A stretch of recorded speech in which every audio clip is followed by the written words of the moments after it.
A woman started her laundry and pulled out clothes that weren't hers. First a flannel shirt, then worn jeans, then a birthday card signed "Love Dad" tucked inside a jacket pocket. Every load brought more. A hospital bracelet, a pair of reading glasses, a handwritten grocery list for one.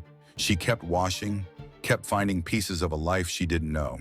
Then the last load came through, a single folded obituary, his name, his photo, and the date he passed, 3 days ago. Someone had done his laundry before they knew. What would you do?